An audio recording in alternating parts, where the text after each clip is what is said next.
Today's lecture is on music that I've written for the Masonic degrees and rituals.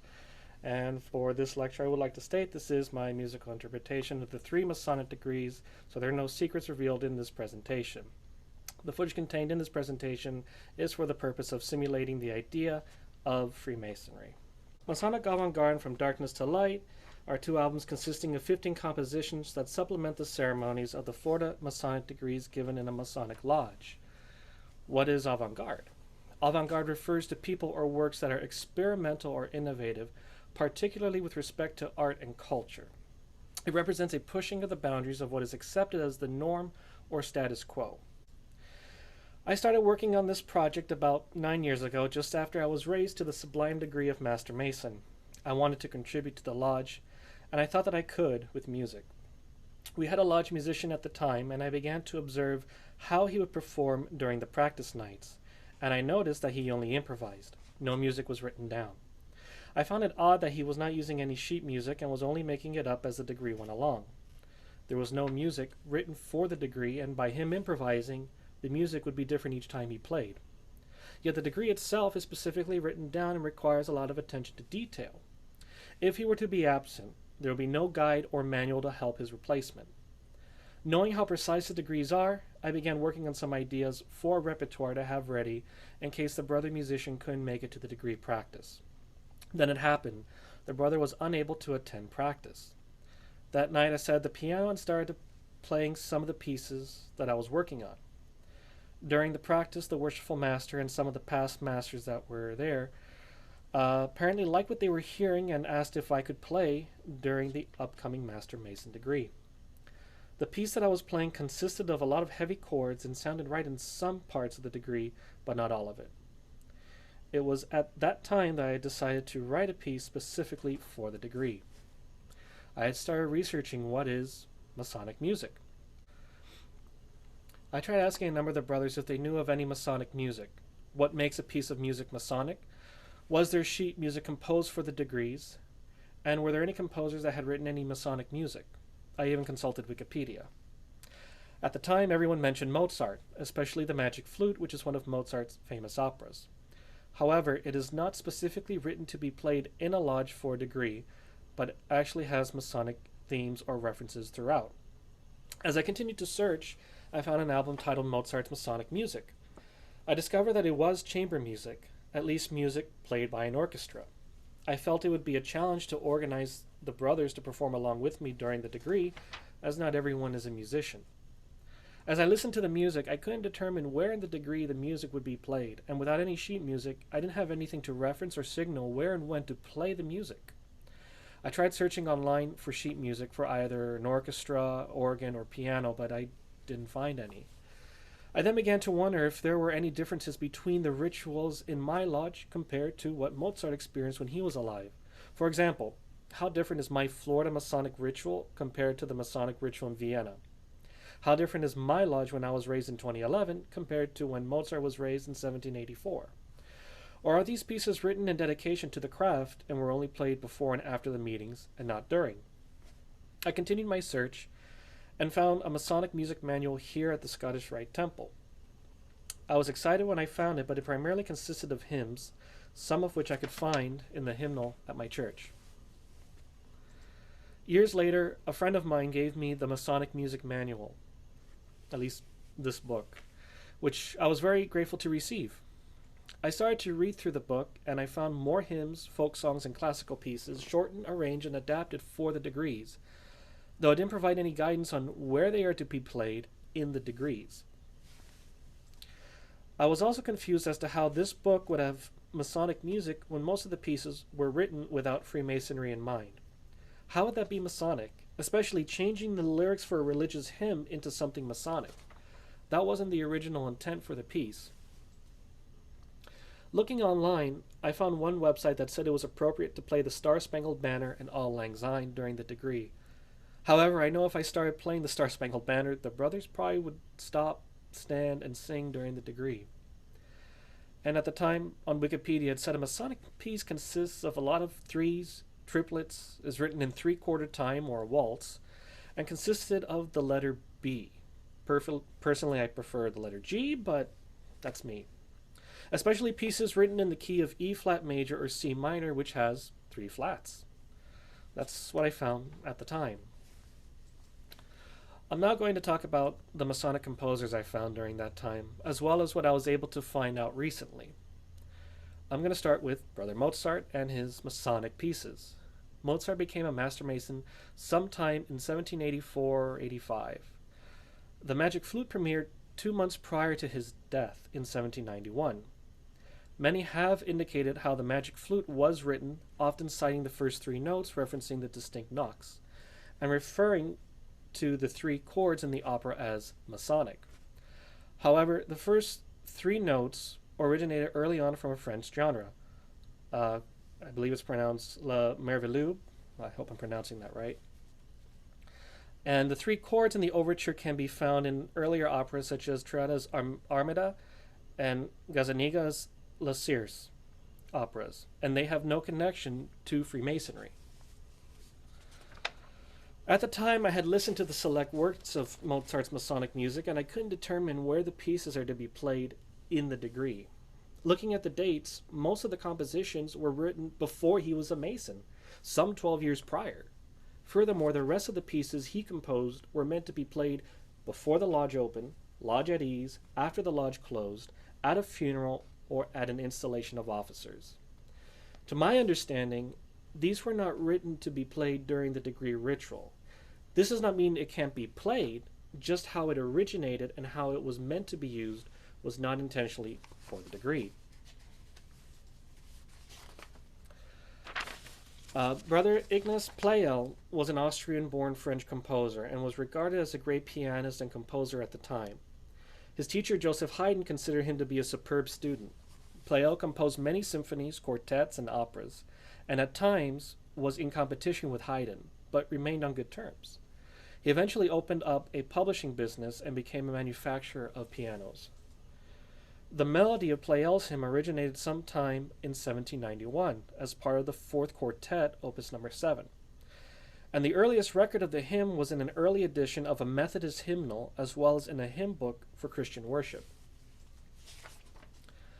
However, during my research, I could not find any record of when he became a Mason to determine if he composed it prior to becoming a Mason or if it was composed for Masonic purposes. The lyrics for the Masonic dirge were written in 1813 by Brother David Vinton, who was an American lecturer. He would later be accused of selling manuscripts relating to, as well as conferring, the degrees of Mark Master Mason and Past Master for profit, without the permission of the Grand Lodge or chapter, and was buried without Masonic honors. Pleyel's hymn, as we know it today, was not accepted in the U.S. until sometime in the 1800s. Prior to this, music was for the festive boards, not degree ritual. To my understanding, Brother Robert Burns was not a composer, but a Scottish poet and lyricist. He is best known for the song Auld Lang Syne. Robert heard an old man singing the tune and decided to document the song. It's possible that he wrote 2 of the 5 verses, and as he did with other Scottish songs, he modified them.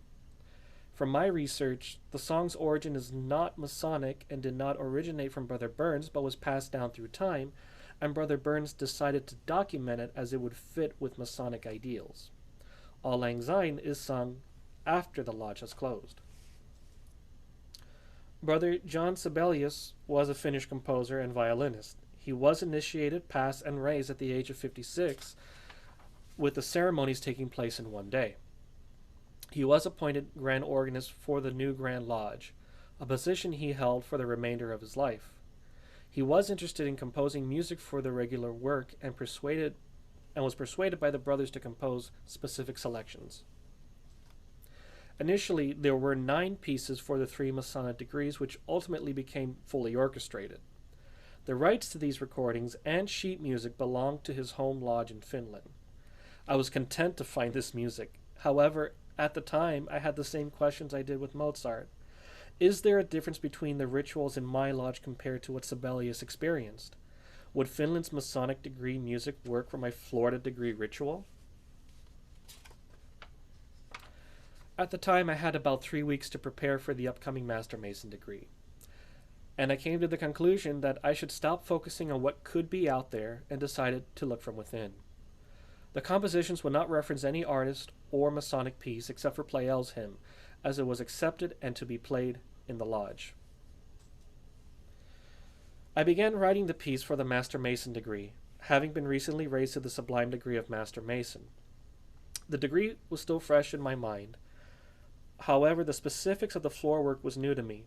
It was vital that I attend each practice night in order to write this piece. I would imagine that this process was similar to composing music for a movie or a play, as everything was written down except for the music. I came to the understanding that this was live theater. Anything can happen.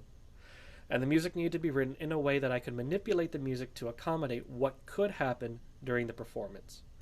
For example, in case a brother was rushing through the degree or pausing for dramatic effect, or forgetting his lines, I had to write the music in such a way that I could manipulate it to match what was going on in the degree, such as having to repeat a certain phrase for an amount of time until I was signaled to go to the next phrase.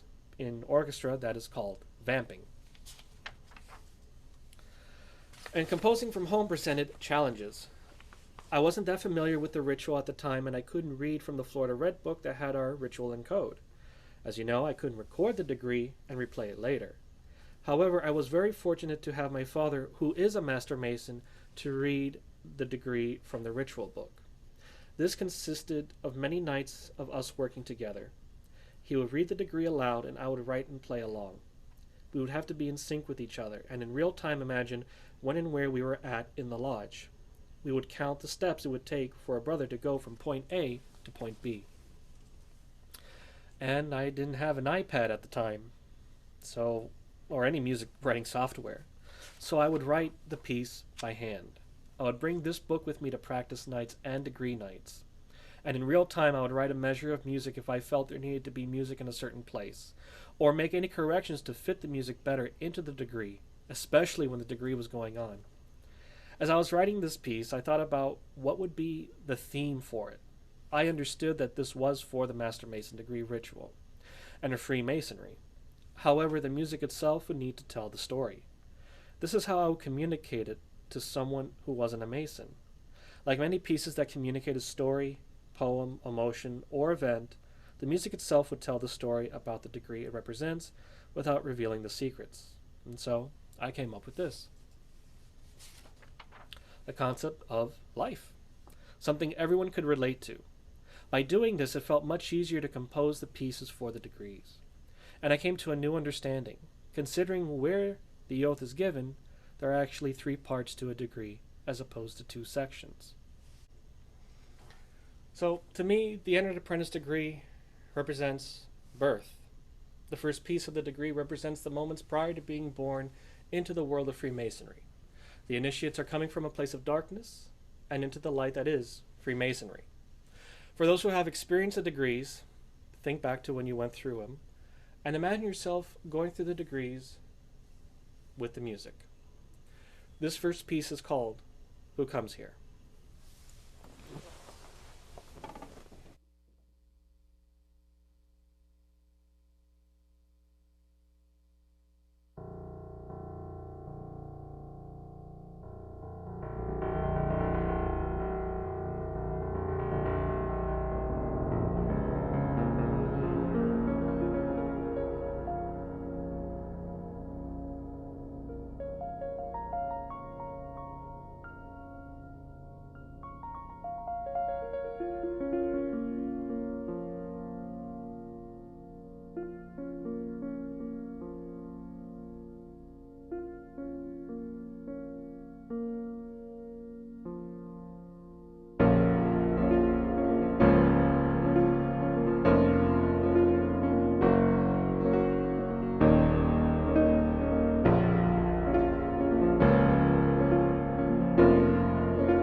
The second piece, to me, represents the moment being born into the world of Freemasonry, and how we as brothers celebrate the newly initiated brothers as newborns of the lodge. This piece is called It Is in God I Am Light.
piece, oh, there we go.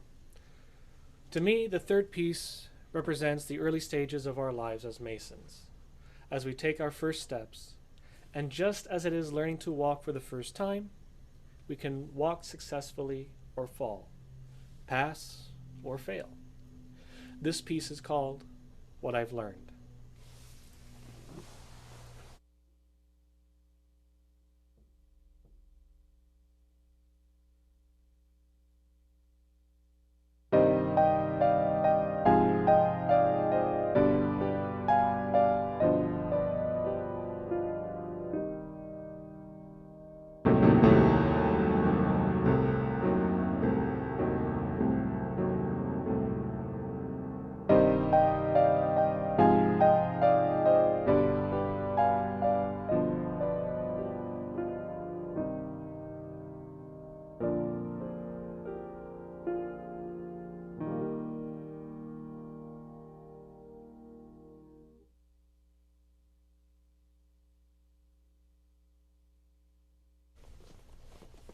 Scroll down. The Fellowcraft degree to me represents life. The first piece of the degree represents us as a work in progress, striving to better ourselves and deal with the challenges life brings us, until we eventually reach that level of understanding, that moment where we reach success. This piece is called Whence Come You, Whither Traveling.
The second piece represents us as the final product, and the moment where we reach our goal and feel a sense of relief and accomplishment.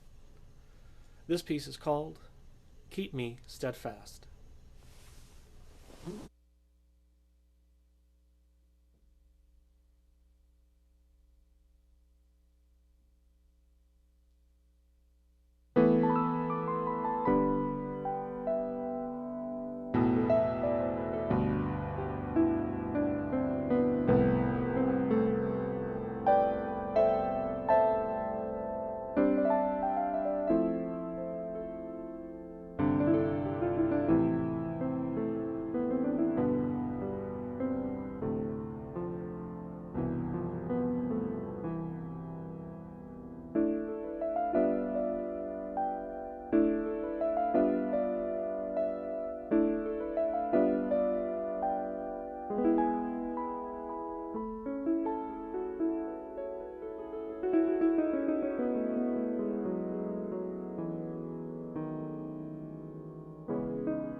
The third piece to me represents the cycle that we face in life. After we have worked on one aspect of ourselves, there's always something else we can work on. In doing so, we continue that quest for knowledge and repeat the cycle until we are no more.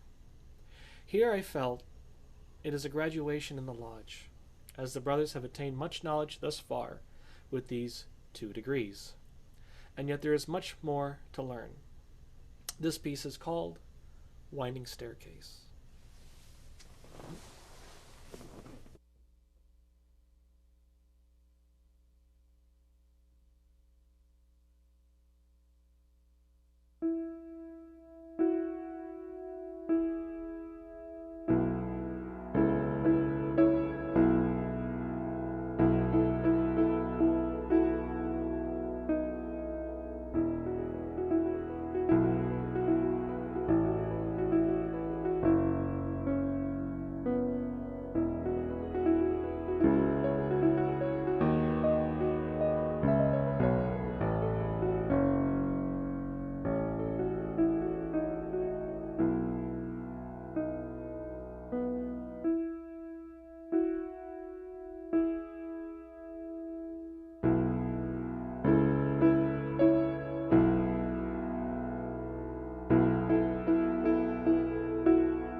To me, the Master Mason degree represents death. The first piece of the Master Mason degree represents the moments before death. Death looms over us throughout life, and I feel we make death larger than what it is. Here in the lodge, this is the last time you will go through a degree, at least in the Blue Lodge. I feel the music represents the degree rather well, and like death, it ends very light and quick, similar to someone's last breath. This piece is called So Mote It Be.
To me, the second piece represents after death.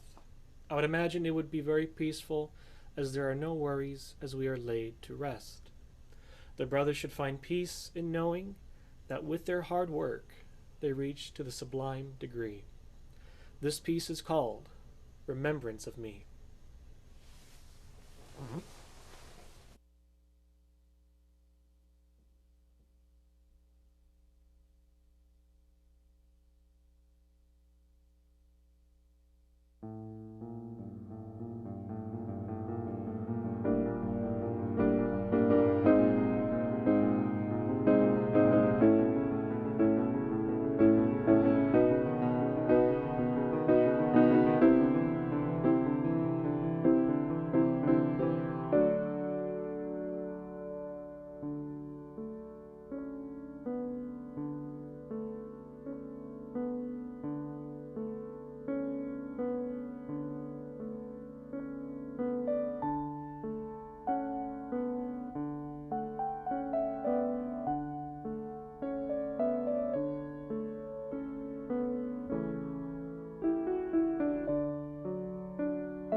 Finally, the last piece I found interesting and thought provoking.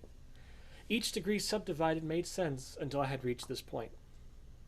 I remembered a theory about death that the last 7 seconds before we pass, we relive our lives in its entirety. Knowing what the degree itself has, I started to think about what if when we pass away, our lives can be viewed and examined from beginning to end. This piece is called Hope for the Widow's Son.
If only, if only we can go through all 3 degrees in the same amount of time. The compositions you just heard were played in what I would call concert or recital form. All the pieces from each degree connect with one another and make references to each other. The pieces themselves don't follow a traditional musical formula. Instead, each piece is written what I would call flow of life. It never completely stops or becomes repetitive. There's a feeling that it always has to keep moving. Before I end this presentation, I would like to share with you an experience I had after I played the last piece of the Master Mason degree at a recital. A man came up to me after the performance and was eager to give me his feedback on the piece. He began telling me what he imagined as he listened to the music. He saw himself in a strange place late at night. He saw himself walking alone, but he felt he was being watched, and that someone was after him. In his mind, he started to run faster and faster until something had stopped him, and he was finally caught.